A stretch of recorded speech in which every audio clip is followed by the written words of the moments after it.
दोस्तों, एक बार पुनः आपका हमारे YouTube चैनल पे दोस्तों, जैसा कि आप यहाँ पर देख रहे हैं, एक मानचित्र के साथ हम उपस्थित हैं और यह पूरे विश्व का मानचित्र है। और इस मानचित्र के माध्यम से हम आपको भारत के बारे में बताने का प्रयास करेंगे, क्योंकि भारत का सामान्य भूगोल हमारे सिलेबस का हिस्सा है। दोस्तों, जहाँ तक आपकी तैयारी की बात है, वह सारे पाठ्यक्रम के हिसाब से चल रही होगी। और आज हम उसी पाठ्यक्रम के 5वीं इकाई के भारत के सामान्य भूगोल के संदर्भ में यहाँ पर उपस्थित हैं। दोस्तों, जो यह मानचित्र आप देख रहे हैं विश्व का, यह मेरा यहाँ लाने का एकमात्र उद्देश्य है कि थोड़ी सी आउटलाइन हम मानचित्र के माध्यम से आपको बता सकें, जिससे जब आप परीक्षा हाल में जाएंगे तो आपके मनोमस्तिष्क पर जब दृश्य और श्रव्य दोनों माध्यमों से हम प्रहार करेंगे तो आपके मस्तिष्क पर वो हथौड़े की भांति अंकित हो जाएगा और वहाँ पर आप कभी भी उन चीज़ों को विस्मृत नहीं कर पाएंगे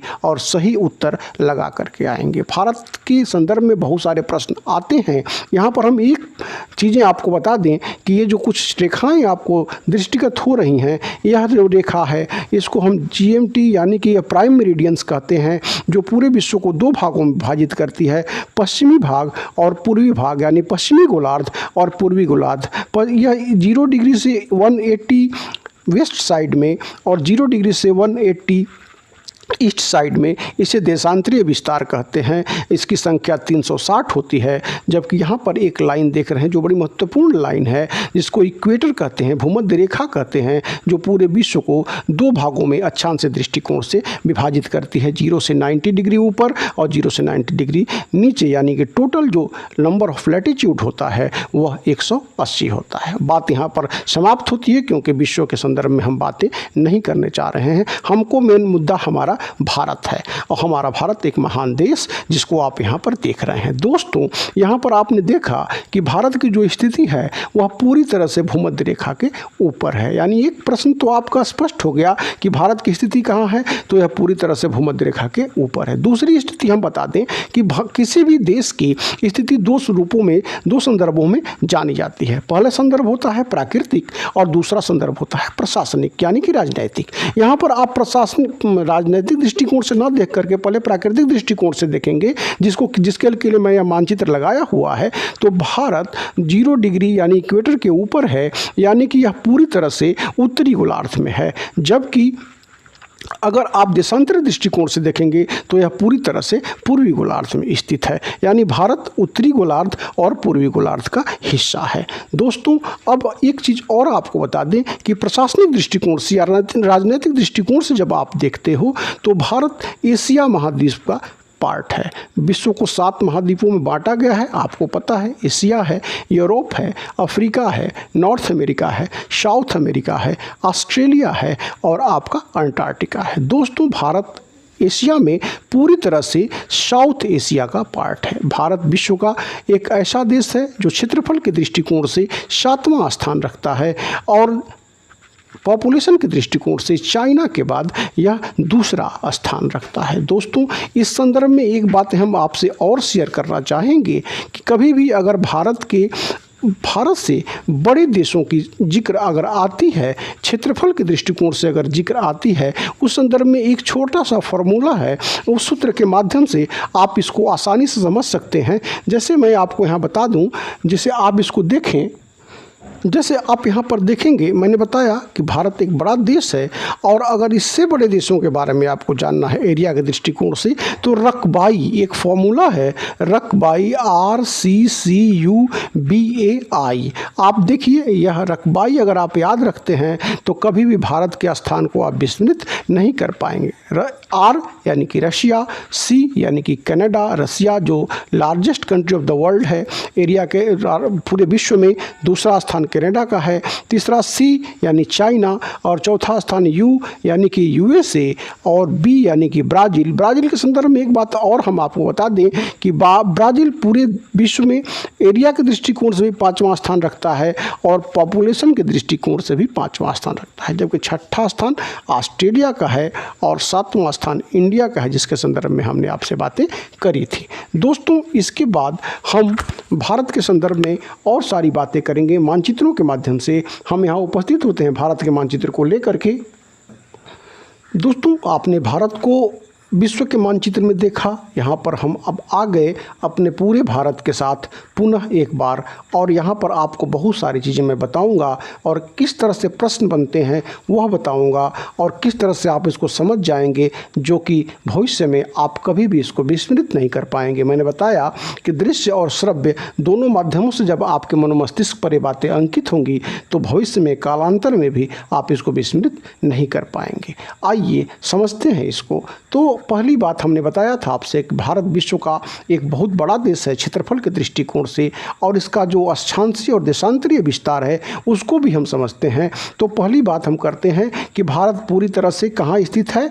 तो आप बता सकते हैं कि भारत पूरी तरह से उत्तरी गोलार्ध में है और पूरी तरह से पूर्वी गोलार्ध में है। दूसरी बात हमने कहा कि भारत कहाँ पर स्थित है प्रशासनिक दृष्टिकोण से, तो आप बता सकते हैं कि भारत पूरी तरह से एशिया महाद्वीप का हिस्सा है। तीसरी बात हमने आपको बताई कि भारत एशिया महाद्वीप में कहाँ स्थित है, तो एशिया महाद्वीप में यह साउथ एशिया का एक बहुत बड़ा देश है, दक्षिणी एशिया का एक बहुत बड़ा देश है। इसके बाद हमने ट्रिक भी बताई थी, रकबाई के बारे में हमने बता दिया था, वो सारी बातें क्लियर हो चुकी हैं। अब हम आपको बताते हैं भारत का क्षेत्रफल कितना है। तो इस पूरे भारत का जो क्षेत्रफल है वह है 32,87,240 वर्ग किलोमीटर। दोस्तों, अगर आप कॉपी लेकर के बैठेंगे तो आप इसको नोट कर सकते हैं, अदरवाइज ये सारी बातें डिस्क्रिप्शन में उपलब्ध रहेंगी, आप उसको डाउनलोड कर सकते हैं। इसके बाद हम आपको बता दें कि यह जो भारत आपको दृष्टिगत हो रहा है वह पूरे विश्व के दृष्टिकोण से लैंड पार्ट का 2.4% है। कि यह भी प्रश्न पूछ सकता है कि कितना परसेंट है, तो 2.4% यह पूरे विश्व के स्थलीय भाग का हिस्सा है। जबकि पॉपुलेशन के दृष्टिकोण से जैसा मैंने बताया था आपसे कि पूरे विश्व में भारत दूसरा स्थान रखता है, तो पूरे विश्व की करीब करीब 17% जनसंख्या भारत में निवास करती है, जो यह भारत के लिए थोड़ी समस्या का विषय हो सकता है। यद्यपि वर्किंग पॉपुलेशन हमारे पास ज़्यादा है, हमें पॉपुलेशन बोनस प्राप्त है, हमारे पास युवा पॉपुलेशन बहुत ज़्यादा है, लेकिन सृजन नहीं है रोजगार का, इसलिए बहुत सारी परेशानियों का सबब बनता जा रहा है। यह पॉपुलेशन एक्सप्लोजन की स्थिति आ गई है, जनसंख्या विस्फोट की स्थिति आ गई है। दोस्तों, आगे बढ़ते हैं। जैसा कि मैंने कहा, अक्षांशीय विस्तार की दृष्टि से भारत की जो शुरुआत होती है वह पूरी तरह से नॉर्दर्न और पूरी तरह से ईस्टर्न है। जो यह शुरुआत होती है यह 8 डिग्री 4 मिनट उत्तरी अक्षांश से लेकर के 37 डिग्री 6 मिनट उत्तरी अक्षांश तक इसका अक्षांशीय विस्तार है। जबकि देशांतरीय विस्तार की बात हम करेंगे, यहाँ गुजरात के पश्चिमी कोने की बात हम करेंगे, तो यह 68 डिग्री यानी कि 68 डिग्री 7 मिनट से शुरू होकर के यह 97 डिग्री 25 मिनट या अरुणाचल प्रदेश के पूर्वी कोने तक जाएगा। दोस्तों, क्षेत्रफल के दृष्टिकोण से जैसा कि मैंने आपको पूरी बातें बता दी थी, अब हम आपको एक बात और बता दें कि भारत वर्तमान में 28 राज्यों का एक समूह है, और साथ ही साथ यह पूरी तरह से 9 केंद्र शासित प्रदेशों का हिस्सा है। 9 केंद्र शासित प्रदेश आप समझ चुके होंगे कि यह 29 राज्य थे, लेकिन जब धारा 370 आर्टिकल आया और जम्मू कश्मीर को राज्य से केंद्र शासित प्रदेश बना दिया गया, तो यह के बहुत विरोध हुआ था और 370 को हटा दिया हमारे मोदी गवर्नमेंट ने, और इस तरह से यह जम्मू कश्मीर भारत का अब वर्तमान में केंद्र शासित प्रदेश हो गया है, और इसको 2 भागों में विभाजित कर दिया गया, लद्दाख और जम्मू एंड कश्मीर। इस तरह से भारत आज 9 केंद्र शासित प्रदेशों का हिस्सा है, और पूरी तरह से भारत में 28 राज्य वर्तमान में हैं। दोस्तों, एक और बात आपको बता दें कि भारत का एक केंद्र शासित प्रदेश 3 राज्यों में समाहित है, जिसको हम पुडुचेरी कहते हैं। पुडुचेरी जो है तमिलनाडु में भी है, केरला में भी है, और यह आंध्र प्रदेश में भी है। आगे बढ़ते हैं दोस्तों, एक और बातें आपसे शेयर करना चाहेंगे इस मानचित्र के माध्यम से। एक प्रश्न अक्सर पूछता है कि भारत की कौन सी रेखा भारत को 2 भागों में विभाजित करती है। किसके आधार पर आप कह सकते हैं कि यह भाग जो है वह नॉर्दर्न इंडिया है और यह भाग साउदर्न इंडिया है। तो दोस्तों, यह रेखा जो आप देख रहे हैं, एक रेखा यहाँ खींची गई है, इसे हम बोलते हैं ट्रॉपिक ऑफ कैंसर, यानी कि यह कर्क रेखा है। दोस्तों, कर्क रेखा 23.5 डिग्री अक्षांश नॉर्दर्न का पार्ट है। 23.5 डिग्री अक्षांश रेखा को हम कर्क रेखा के नाम से जानते हैं, जो पूरे भारत को करीब करीब दो भागों में, उत्तरी भारत और दक्षिणी भारत के रूप में विभाजित करती है। यह प्रश्न हो सकता है कि कौन सी रेखा भारत को दो भागों में विभाजित करती है, तो कर्क रेखा भारत को दो भागों में विभाजित करती है। दूसरी जो सबसे बड़ी बात यह अक्सर पूछा जाता है कि कर्क रेखा भारत के कितने राज्यों से होकर के गुजरती है, तो हम आपको बता दें कि कर्क रेखा भारत के 8 राज्यों से होकर गुजरती है, जो कि शुरुआत इसकी होती है वह होती है गुजरात से, इसके बाद यह राजस्थान के कुछ भागों से गुजरती है, उसके बाद यह मध्य प्रदेश से गुजरती है, फिर छत्तीसगढ़ से गुजरती है, झारखंड पूरी तरह से इसमें समाहित है, इसके बाद पश्चिम बंगाल है, और इसके बाद आपका आ जाता है त्रिपुरा, और लास्ट में है मिजोरम। दोस्तों एक बात हम आपको और बता दें, भारत एक बहुत बड़ा देश है, और बड़ा देश होने के नाते यहाँ पर समय जोन को लेकर के थोड़ी परेशानी होती है, क्योंकि यहाँ से यहाँ तक का आप विस्तार जो मैंने बताया है आपसे 68 से लेकर के 97 डिग्री तक देशांतरी पूर्वी देशांतर में जब इसका विस्तार है, इसमें क्या होता है कि करीब करीब 30 डिग्री लॉन्गिट्यूड का अंतर आ जाता है। और 30 डिग्री लॉन्गिट्यूड के अंतर में क्या होता है कि पृथ्वी जब अपने अक्ष पर घूमती है तो 1 डिग्री लैटिट्यूड को पार करने में, 1 डिग्री देशांतर को लॉन्गिट्यूड को पार करने में करीब करीब 4 मिनट का समय लेती है। तो अगर आप 30 को 4 से मल्टीप्लाई करते हैं तो 120 मिनट आता है, जो करीब करीब आपका गुजरात के पश्चिमी छोर से लेकर के और अरुणाचल प्रदेश के पूर्वी छोर के बीच में 2 घंटे का समय ले लेता है। जबकि इसी चीज़ को दूर करने के लिए 2 टाइम जोन की मांग भारत में की जा रही है। वर्तमान में भारत में इंडियन स्टैंडर्ड टाइम है जो 82.5 डिग्री के बीच से गुजरती है। 82.5 डिग्री ईस्ट जो है इसकी मानक रेखा है, IST है, जो प्रयागराज के नैनी से गुजरती हुई यह पूरे भारत को एक IST प्रोवाइड करती है। यह IST पूरे जो आपका ग्रीनविच मीन टाइम है उससे 5.5 घंटे आगे है, क्योंकि भारत पूरी तरह से पूर्वी गोलार्ध में है और पृथ्वी पश्चिम से पूरब की तरफ घूमती है। इसके वजह से भारत का जो समय है वह लंदन ग्रीनविच मीन टाइम से 5.5 घंटे आगे है। दोस्तों हम आपको यह और बता दें कि भारत की जो उत्तर से लेकर के दक्षिण तक की जो लंबाई है वह 3214 किलोमीटर है, 3214 किलोमीटर है। इसको आप याद रख लीजिएगा, यद्यपि मैं PDF प्रोवाइड करूंगा।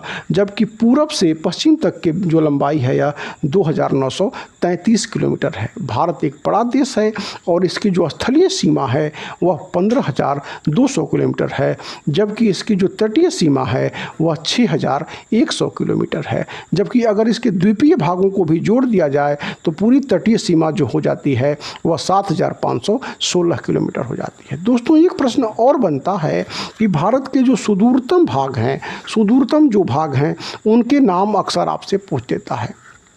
तो अगर सुदूरतम नाम पूछता है तो हम चारों सुदूरतम जो एक्सट्रीम पॉइंट्स हैं उनके नाम हम आपको यहाँ पर बता देना चाहेंगे। जो अंडमान निकोबार द्वीप समूह में स्थित जो इंदिरा पॉइंट है वह भारत के 6 डिग्री लैटिट्यूड्स पे है, जो जिसको कि हम इंदिरा पॉइंट या पिग्मेलियन पॉइंट कहते हैं। जो इंदिरा पॉइंट और पिग्मेलियन पॉइंट जिसको हम कहते हैं, जो कि यहाँ पे आपको स्थित है, और यह मुख्य भूमि से न होकर के यह सुदूरतम भूमि है। जबकि अगर मुख्य भूमि से पूछता है तो आपका कन्याकुमारी आएगा, लेकिन अगर वह सुदूरतम पूछता है तो आपका जो है यहाँ पर आ जाएगा इंदिरा पॉइंट। और अगर नॉर्दर्न मोस्ट पॉइंट को पूछता है तो यह आपका जम्मू एंड कश्मीर में आएगा इंदिरा कॉल। और अगर आपको वेस्टर्न मोस्ट पॉइंट पूछता है, कभी कभी पूछ देता है, तो इसको यह गुजरात में स्थित है, गौरा मोता या गुहार मोती इसको बोलते हैं। जबकि भारत का ईस्टर्न मोस्ट पॉइंट पूछता है दोस्तों, यह होगा किबिथु, जो कि अरुणाचल प्रदेश का हिस्सा है। दोस्तों भारत एक बड़ा देश है, भारत के बहुत सारे पड़ोसी भी हैं। भारत के निकटतम पड़ोसी देशों में पाकिस्तान, अफ़गानिस्तान, पाकिस्तान, चाइना और इसके साथ ही साथ नेपाल, आप यहाँ देख रहे हैं नेपाल, भूटान, इसके साथ ही साथ बांग्लादेश, म्यांमार और आप इसके साथ श्रीलंका को भारत के पड़ोसी पाते हैं। भारत जो कि इन देशों से अन्य रेखाओं से भी जुड़ा हुआ है। भारत और पाकिस्तान के बीच में रेड क्लिफ लाइन है, जबकि भारत और अफ़गानिस्तान के बीच में आपकी डूरंड लाइन है, जबकि भारत और चीन के बीच में आपकी जो रेखा है उसको मैकमोहन लाइन के नाम से जानते हैं, जबकि श्रीलंका भारत का जो दक्षिणी जो महासागरीय नेबरिंग कंट्री है वह भारत को गल्फ ऑफ मन्नार और साथ ही साथ यह पाक स्टेट से डिवाइड होता है। दोस्तों, इस तरह से आप पाएंगे कि भारत एक बड़ा देश होने के साथ ही साथ कई तरह की उससे देशों से घिरा हुआ है जो इसके दुश्मन देश हैं। यद्यपि एक प्रश्न और पूछता है कि भारत की कौन से जो देश है उसकी सीमा सबसे ज़्यादा अंतर्राष्ट्रीय सीमा रखने वाला कौन सा देश है, तो इसका पहला स्थान 4000 किलोमीटर से भी ज़्यादा स्थान जो है बांग्लादेश से लगा हुआ है, जबकि सबसे कम इसका जो पड़ोसी देश से लगा हुआ सीमा है वह अफ़गानिस्तान से लगा हुआ है, मात्र 80 किलोमीटर है। दोस्तों, इसी के साथ हम एक चीज़ और आपको बता दें कि भारत साउथ एशिया का एक महत्वपूर्ण देश है और इसके पड़ोसी देशों को लेकर के एक समूह का निर्माण किया गया है जिसे हम सार्क के नाम से जानते हैं। सार्क यानी कि south Asian association of regional cooperation. दोस्तों, दक्षिणी एशियाई क्षेत्रीय सहयोग संगठन से भी अक्सर प्रश्न पूछे जाते हैं जिसकी स्थापना 1985 में हुई थी, जिसका कि जो हेडक्वार्टर है वह काठमांडू नेपाल में है। दोस्तों, हम बता दें कि इसके जो देश हैं वर्तमान में 8 हैं और वह देशों के जो नाम हैं उनको आप याद करने का एक छोटा सा फार्मूला हम आपको बता देंगे, वह है MBBS पेन। MBBS पेन के माध्यम से जो 8 देश हैं उनको आप समझ सकते हैं। M से मालदीव और इसकी राजधानी है माले, जबकि उसके मालदीव और इसकी राजधानी है माले। इसके बाद है आपका बी से भूटान, इसके बाद दूसरी भूटान की राजधानी थिम्पू है, मालदीव की राजधानी माले है। तीसरा जो बी है MBBS मैंने बताया था, उसका बी से बांग्लादेश और इसकी राजधानी ढाका है। एस से श्रीलंका और इसकी राजधानी वर्तमान में श्री जयवर्धनपुरा है। पी से पाकिस्तान और इसकी राजधानी इस्लामाबाद है। ए से अफ़गानिस्तान और इसकी राजधानी काबुल है। आई से इंडिया, जिसके बारे में आप जानते हैं, और एन से नेपाल और नेपाल की राजधानी काठमांडू है। दोस्तों, इसका हेडक्वार्टर भी काठमांडू है। आगे बढ़ते हैं अगली कुछ फैक्ट्स की तरफ और उसको भी हम आपको बता दें कि अगर आपको कभी यह दिक्कत हो कि भारत की जो ये कर्क रेखा कितने राज्यों से गुजरती है, 8 राज्यों से गुजरती है, कभी कभी पूछ देता है कि किसी 4 राज्यों का नाम दे देगा और पूछेगा कि इसमें से किस राज्य से नहीं गुजरती है। तो एक छोटा सा ट्रिक हम आपको बता दें, सुनने में थोड़ा सा आपको हंसी भी आएगा, लेकिन अगर मित्र पर गमछा झार अगर आप याद कर लेते हैं तो मित्र पर गमछा झार अगर आप याद करते हैं तो आपके लिए बड़ा ही मज़ेदार हो जाएगा। और मी यानी मी से मिजोरम, और त्र यानी त्र से त्रिपुरा, प यानी प से पश्चिमी बंगाल, और अगर र आते हैं तो मित्र पर र से राजस्थान आ जाएगा, और गमछा झार ग से गुजरात आ जाएगा, म से मध्य प्रदेश आ जाएगा, छ से छत्तीसगढ़ आ जाएगा, और झार से झारखंड आ जाएगा। झारखंड की राजधानी जो रांची है वह भूमध्य रेखा के कर्क रेखा के सबसे नज़दीक है। दोस्तों, कुछ फैक्ट और बता दें हम आपको कि भारत पूरी तरह से 3 भागों में आप देख रहे हैं। यहाँ पर अरबियन सी, यहाँ पर हिंद महासागर का ही पार्ट है अरबियन सी, और बे ऑफ बंगाल, यहाँ पर अरबियन सी, यहाँ पर हिंद महासागर, और यह पूरी तरह से पूर्वी भाग जो है बे ऑफ बंगाल से घिरा हुआ है। यानी भारत का साउदर्न पार्ट पूरी तरह से समुद्री भागों से घिरा हुआ है। दोस्तों, एक बात और बता दें कि भारत विश्व का एकमात्र ऐसा देश है जिसके नाम पर किसी महासागर का भी नाम रखा गया है, इंडियन ओशियन। आप सब बड़े गौरव की बात है कि भारत के नाम पर ही हिंद महासागर का नाम रखा गया है। अब आप देख रहे हैं, एक प्रश्न यह बनता है कि भारत के कितने राज्य समुद्री सीमाओं से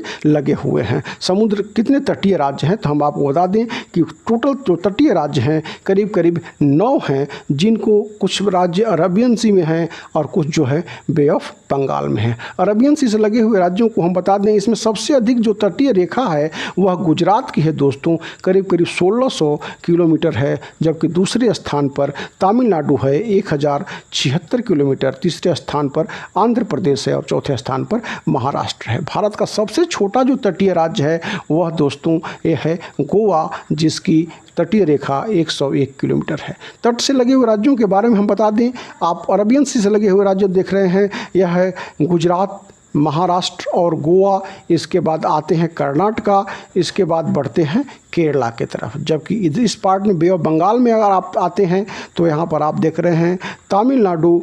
तमिलनाडु से आगे बढ़ते हैं तो आंध्र प्रदेश, और आंध्र प्रदेश से आगे बढ़ते हैं तो उड़ीसा, और उड़ीसा से आगे बढ़ते हैं तो वेस्ट बंगाल। यानी टोटल 9 राज्य आपको यहाँ पर दृष्टिगत होते हैं। दोस्तों कभी कभी ऐसा होता है कि यह पूछ देता है कि केरल से लगी हुई तटीय रेखा का क्या नाम है, तो यह मालाबार कोस्ट इसको बोलते हैं दोस्तों। इसके अतिरिक्त अगर मान लीजिए महाराष्ट्र और गोवा को पूछता है तो यहाँ पर कोंकण तट होता है, जबकि कर्नाटक में कनारा तट है, जबकि गुजरात को हम काठियावाड़ तट के नाम से जानते हैं। इसके बाद हम आगे बढ़ते हैं, इस क्षेत्र में आप पाते हैं मेनली आपसे कोरोमंडल तट और मालाबार तट पूछता है। तमिलनाडु के पार्ट को हम कोरोमंडल तट कहते हैं और केरल के पार्ट को हम मालाबार तट कहते हैं। इधर हम आते हैं उत्तरी सरकार, दक्षिणी सरकार, रॉयल सीमा और उत्कल का पार्ट हो जाता है। दोस्तों इसके अतिरिक्त हम थोड़ी सी जानकारी आपको भारत के संदर्भ में दे दें। जो महत्वपूर्ण जानकारी है वह है अंडमान निकोबार द्वीप समूह,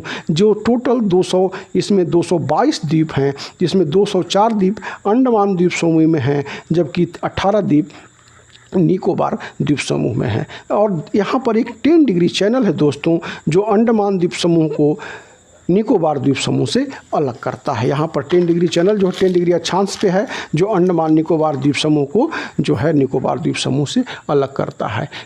एक चीज़ और आपको बता दें कि भारत या अंडमान निकोबार द्वीप पोर्ट ब्लेयर से एक उत्तर पूर्व की तरफ आप जाएंगे 135 किलोमीटर दूर, तो आपको एक आइलैंड मिलेगा, बैरन आइलैंड। दोस्तों यह भारत का ही नहीं, वर्तमान में दक्षिणी एशिया का एकमात्र एक्टिव वोल्केनो है। यह भी प्रश्न पूछ सकता है कि भारत का एक्टिव वोल्केनो कौन है, तो बैरन आइलैंड भारत ही नहीं बल्कि दक्षिण एशिया का एकमात्र एक्टिव वोल्केनो है। इसको भी आप दिमाग में रखेंगे। अब हम आगे बढ़ेंगे और इसको फाइनलाइज करते हुए आगे बढ़ेंगे, लक्षद्वीप की तरफ आएंगे। लक्षद्वीप दोस्तों जिसे मूंगों का द्वीप कहा जाता है, यह एक तरह से इसकी राजधानी कवारती है, और यह टोटल यहाँ पर 36 द्वीप हैं। यह मूंगों का द्वीप है, और 8 डिग्री चैनल जो है लक्षद्वीप को मिनिकॉय, और लक्षद्वीप को जो है यह अलग करता है मालदीव से। मिनिकॉय और मालदीव के बीच जो स्थित है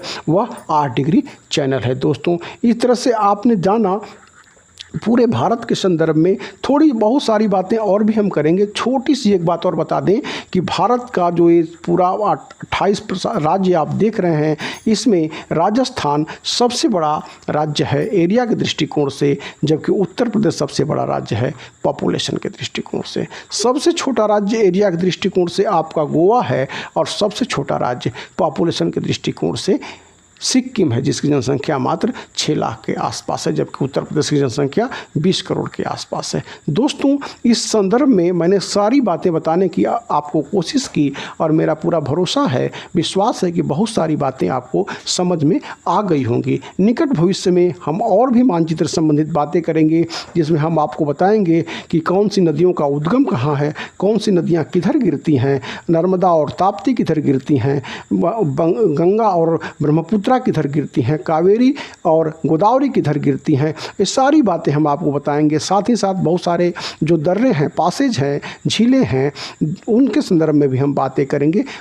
आज के लिए बस इतना ही दोस्तों। हमें ऐसा लग रहा है कि आपकी तैयारी दिशा पकड़ चुकी होगी, और हम भी इस मामले में बहुत ज़्यादा सक्रिय हैं। इसके बाद हम निरंतर आपके और भी इकाइयों के साथ उपस्थित होते रहेंगे। दोस्तों जैसा कि मैंने बताया था कि थोड़ी गतिविधि कम है यूट्यूब पे, इसलिए कि हमारे साथ बहुत सारे बच्चे जुड़े हुए हैं जिनकी व्यक्तिगत रिपोर्ट हमें देखनी होती है। इसके वजह से हमारी थोड़ी व्यस्तता कम है। हमने आपको बताया था कि अगर आप हमसे जुड़ना चाहते हैं तो हमारा व्हाट्सएप नंबर जो है यह यहाँ पर डिस्प्ले होगा।